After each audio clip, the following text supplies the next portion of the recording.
Ship 5 and welcome to what is today definitely a different video. We are outside, plot twist. This is not my living room.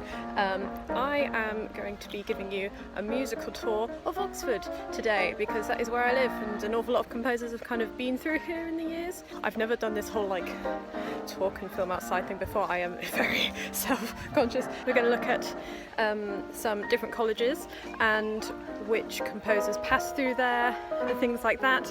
It's a massive police van. Pre-warning, there's a massive protest going on in the centre of Oxford today, which, I mean, I've made a route so hopefully we can avoid it, but we may bump into it. I am walking constantly as a safety feature. I have a mask in my bag in case we get into any populated areas, although Oxford is very quiet right now because all students have been sent home, apart from me because I actually live here properly and not in student halls.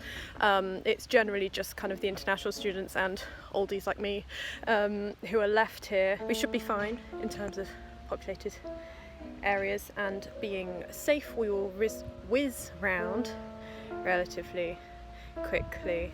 The rest of the week is supposed to be rainy, in case you're wondering why I chose this particularly interesting day to film outside. Quick kind of how the whole Oxford thing works is that the university is massive and it is so big that it is split into what are called colleges, and these are where primarily the undergraduates, but everyone will get put into a college. This is where you live, where you eat, where your friends are, activities, any kind of pastoral things happen, and then your faculty, in my case the music faculty, is where you kind of have your lessons and things like that, and where your main instrumental tutor will live, and stuff like that. We'll be looking at different colleges. Nice architecture. I thought, you know, go outside, play with the architecture. Not play with the architecture. How do you even do that? Have a look at the architecture. And we'll also be outlining, because this is Oxford, church music and the different functional pieces of music that you get in both morning and evening services in the Anglican choral tradition. I will not be going through all of the like the prayers and things in between because this is not an RE lesson. That's not my job, children. If you want to know about that, you can always Google it or ask a parent if they happen to be in ministry. Someone just walked past him, so like, oh, it's a horse. Let's... No! Grumpybach is with me too, he's in my handbag. So in here we have Christ Church College. This is one of the largest and richest colleges. This is a cathedral, or at least the kind of booty end of the cathedral that we can see here. Musicians who have passed through here, the earliest one is John Taverner, who was born in 1490 and died in 1545. He was one of the kind of prolific composers of very early polyphony. So this is after we've kind of got through the chanting phase and everyone's like, hey, we should chant on different notes and stuff like that at the same time, and then polyphony kind of happened. John Taverner also wrote a couple of masses. This is in the morning services. So we have a mass which is in 5 parts. You have the Kyrie, Gloria, Credo, Sanctus and Benedictus, which are kind of one movement really, and the Agnus Dei, and they have different kind of functions and different words, and you know, you have different kind of ways to praise God really. They're not all necessarily sung in services today.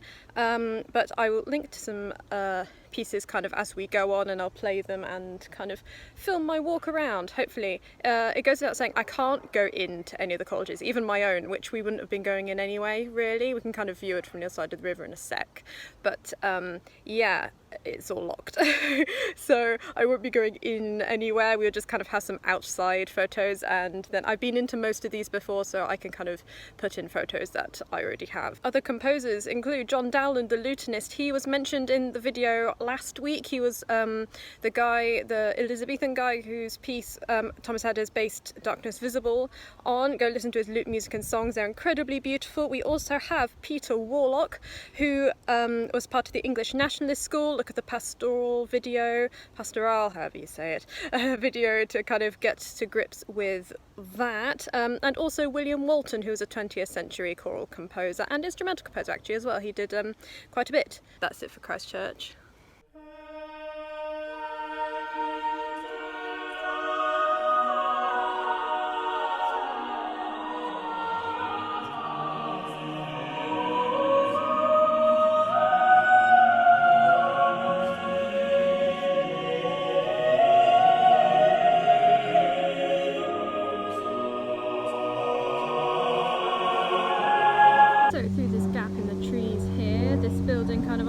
the river is St Hilda's College, which is my actual college, not that I especially have to spend any time there being old. St Hilda's is one of the old all-women's colleges. All the colleges are mixed now, but this was kind of founded in the Victorian era for women and was kind of the big one, that with Somerville, I think, really, which is the one that Margaret Thatcher went to. In terms of composers, the only one who really went to St Hilda's is Nicola Le Fanu, who I found out recently is the daughter of Elizabeth McConkie.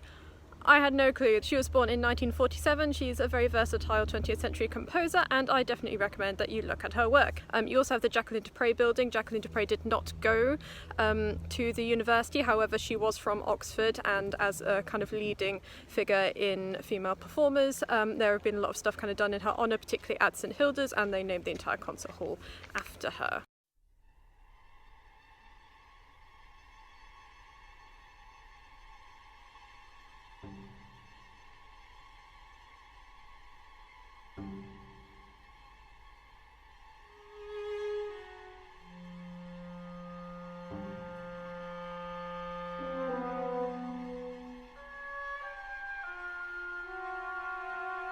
So now on the busy high street we have got to Magdalen.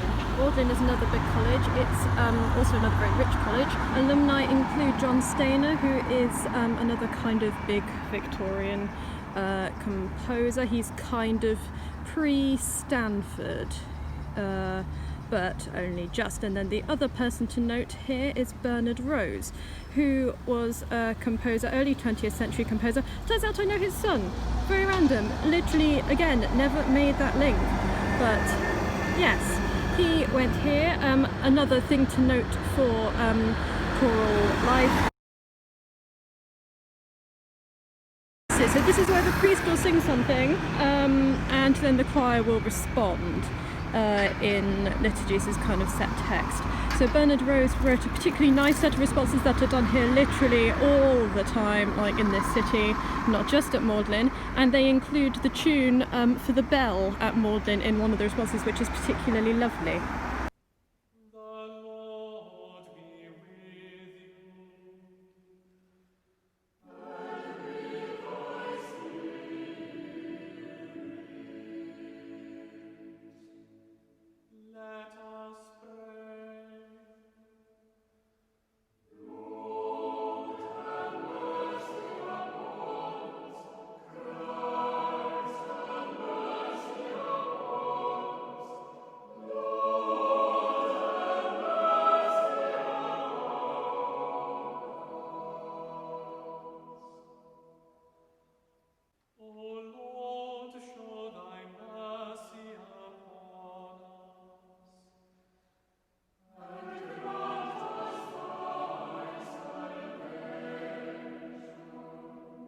And now we enter onto one of my favourite streets in the whole of Oxford. This is Holywell Street.